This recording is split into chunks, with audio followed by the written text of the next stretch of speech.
want to start a mushroom farm. I've been asked this many a times, what do I need to start a mushroom farm? So there's a couple of things. You definitely don't need all of this fancy equipment which we've been acquiring here over the last couple months. We just got this new flow hood. We have an automatic auger pouring machine here we're about to put into action. So it's exciting getting new equipment, but this is definitely not how we started. So let's get into it. Starting a mushroom farm. So how I personally got into mushroom growing was through a quick Google search. I had access to a small barn that my parents had available on their property. It was full of junk, nothing really worthwhile as far as, setting it up for another business. But I just Googled things to do with small amounts of space, and a UK mushroom growing page came up. And that kind of just sparked my interest. I was looking for something unique to do, and if there's not mushrooms being grown in your city or in your area, it is a niche business that which people are attracted to. So that was my initial draw to it, as well as being, interested in biology. I went to school for a little bit for biology. And just interested in living things in general, and loving to grow things. So we moved into this little barn. I started growing with straw bags, not this fancy stuff here. We were using the simplest text that you could find on the internet, and that's how I learned, was just watching YouTube videos. But fortunately for you, there's much more resources out there now than there were 10 years ago. So there's a plethora of stuff. There's a plethora of people that you'll find on YouTube who can guide you. All I can say is just find people who are doing the do, who are walking the walk, not people who are trying to sell you on their product or whatever, highest yielding substrate, whatever. Follow people who are actually walking in business, running their farms like a business, because at the end of the day, while we're doing this to feed people, help people, and all of the above, we need to make money. So first thing is to think about it as a business when you step into this realm. It is a business, and it has to be ran like a business. There's far too many ways to buy a thing like this and totally blow your whole monthly or quarterly or yearly budget. It's totally unnecessary. I would not recommend buying anything like this unless you get it from a friend for super cheap that they bought off an auction. Same thing with this. Like, now that we've been in the industry, people contact us when farms are going out of business. They let us know, hey, we got this equipment. I can't do anything with it. A lot of this stuff is useless if you're not mushroom farming. So you need to think about that, and you need to think about getting into this in a way in which you're using all of the resources that you have. Using the resources that you have at hand is the absolute most important thing. I bet you have a lot more resources at hand than you think. Once you start digging, once you start looking for people to help, equipment, things just kind of start appearing. And, Facebook Marketplace, all of those things. Highly recommend just going after it. So what are you actually going to need? Number one, to think of it as a business. Number two, you're going to have to be able to find the things that you need. So you have to have a little bit of drive, no doubt, a little bit of drive. So I'll leave it at that as far as the personality traits that you're going to need to start a mushroom farm. As far as equipment goes, there's a lot of ways to do this. So you can buy ready-to-fruit substrate from us. You can buy spawn and make your own substrate. We also sell spawn. I'm not trying to just plug us here, but I'm just trying to show you that the industry is broken up into multiple different sectors. So if you're able to cut out some of that labor initially, your focus should be on sales. If you're starting a small farm, you should be focusing on getting the best farmers markets in your area, contacting the highest quality restaurants, providing a good, high quality mushroom to these people, and taking care of the back end, which is all a lot of work, let alone trying to learn how to be a lab rat and do culture work and be sterile and keep all of these things clean. It's a lot. It's a lot to follow with and to start with, let alone especially if you're working another job or if you're in a scenario where you can't totally devote your whole life to this immediately. Highly suggest cutting out some of that stuff. The ready to fruit substrate, I still personally believe is the best way to get into the game.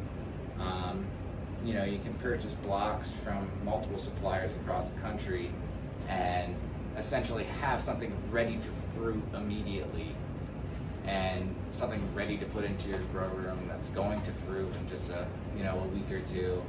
Cuts out all of that labor, which is exceptional. Finding help is going to be one of your most difficult challenges. I can guarantee you that. The mushrooms are super simple.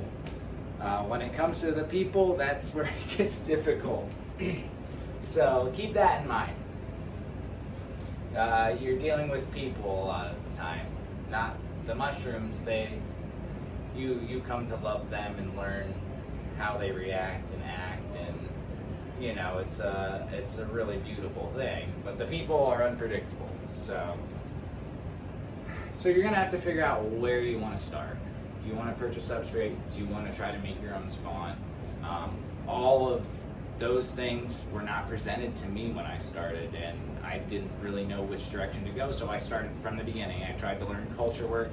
I tried to learn all of the above, and it was a lot. It was an exceptional amount of work to get to this point to where we are actually running clean spawn all the time, to where we're not, losing full batches of stuff, to where we're, not contaminating a bunch of substrate. It's really easy to waste a lot of your time and energy in making bad substrate, making bad spawn, if you don't have, special procedures in place, the people in place, all of the equipment, and so forth. So starting small is key.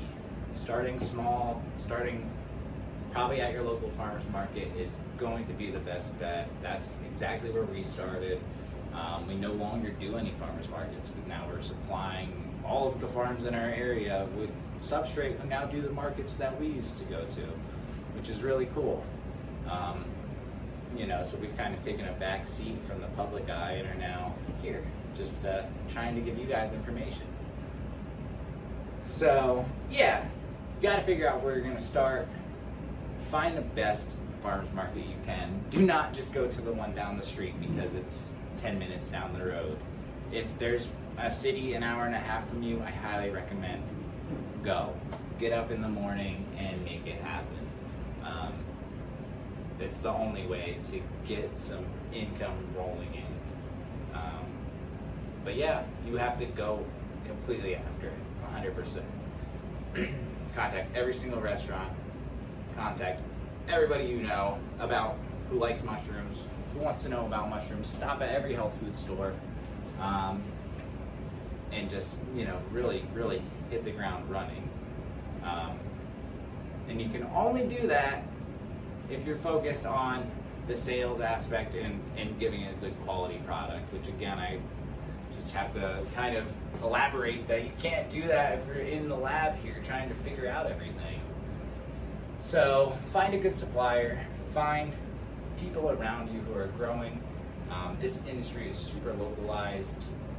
This substrate, all of this stuff cannot be, shipped everywhere across the country. So, you have to find somebody close, somebody reliable. So, essentially with that being said, once you're getting into this, you're absolutely going to need a grow space. That's the next big thing. You're going to need somewhere to grow these mushrooms. A shipping container, a grow tent, a basement, a small crappy barn, a potato storage bin is where our first grow room was. It was an underground kind of like a cold storage unit. And that seemed to have worked great because it was underground. It stayed really cool. You know, so you're going to need a grow room outfitted with humidification, airflow, and temperature control. Those three things are the absolute most important thing when it comes to a grow room. Airflow, temperature control, and the humidification. If one of those things are down, you're going to be growing funky mushrooms, which at the end of the day is not going to be producing the best product that you can be, and it's not going to be catching the eye of these potential customers. So you have to emphasize holding high standards from the beginning, and creating high standards so that when you get out that gate and you're presenting mushrooms to people, you're presenting like the most beautiful thing. And it takes time to realize what that is and understand that when growing. So, you know, get a couple of grows under your belt, do it for some time, watch other growers, see when they're harvesting. I can just say harvesting younger is always better. If you're gonna wait, you're going to run into some trouble, especially in the summertime, because if you're not having this good temperature control, humidification control, there's going to be huge dramatic swings, which are going to lead eventually to huge, you know, either increases or decreases in your growth rates, which makes it hard to be on a consistent schedule. So yeah, being fluid, having a consistent schedule is one thing, but to farm, to be taking care of mycelium, of mushrooms, of anything, plants, animals, it requires a lot of attention. So, you know, this is 365, 24 hours, 7 days a week. If I'm not here, I'm thinking about this. If I'm not thinking about this, I will be in just a second. And that's kind of how it is, you know. And it's really, for me personally, it's been a long struggle to not be obsessed all the time and to step back a little bit.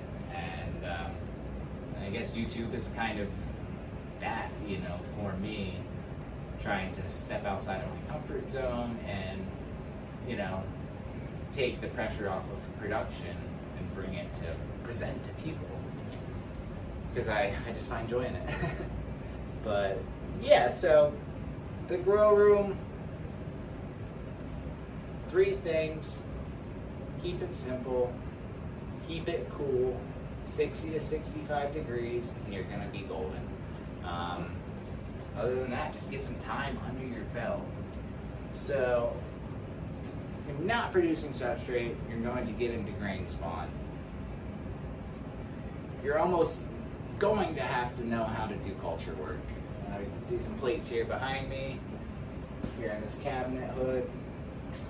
And if you don't know how to do culture work, it's a process. So you have to think about the success of all of this stuff has to line up to your final product being ready when you want it to be. So that's multiple week increments, multiple weeks of multiple increments that all have to add up perfectly for you to have some mushrooms at the end of the day when you want them on time. So you're not just producing mushrooms all the time. What we're doing here is we're producing mushrooms, we're producing ready-to-fruit substrate, we're producing spawn, we're doing culture works and slant work every single week, almost every single day. Those things have to be attended to. So just growing mushrooms takes a lot of that off your plate. Because if you're doing auger work, if you're doing grain work, you need to have some protocols in place which require people, attention, and time. One of those is testing all of your product. So pouring hundreds of plates to test every single grain bag that we have in here, at least every single batch, multiple times at each transfer. So you know, we're working from our T1s here and expanding those to G1s, to G2s, to substrate, and then we're packing it growing some of it. And each one of those processes needs tracked, labeled. You need to be able to look, especially being organic certified, you need to be able to look back and see where you got these products from, where this lot number came from, etc. So it becomes a lot and tedious. So really, what you need to focus on is finding good suppliers around you. Spawn suppliers, reliable spawn suppliers can be hard to come by. Even the best have issues. Every mushroom farm has issues, and it would be absolutely outrageous for people to tell you that they never have contamination or that their product is whatever, doesn't experience any flaws. It's just not the reality of farming. And at the end of the day, I think a lot of people misconstrued mushroom growing and farming as being two different things. They're one and the same, most certainly. They're just different processes as to what we're conventionally taught. So you're going to find a good supplier. You're going to figure out which step of the process you're going to start at. If you're doing spawn, you're going to start with the auger probably and work from there, unless you have somebody you can buy cultures from, buy master G1s from, master grain bags. There's a lot to it. So our next video is probably going to be just a rundown of these different steps, so we can give you a little bit more of an idea of the process of mycelial expansion, which is essentially what 10 Mile Mushrooms is. We're a mycelium farm, not so much a mushroom farm. So let's keep it at that for this one. I think I covered a lot of stuff, but there's a lot more I want to cover, so give me some time to ruminate on this, and we're going to hit you with a little bit more of that grow mush more. Have a good one, guys.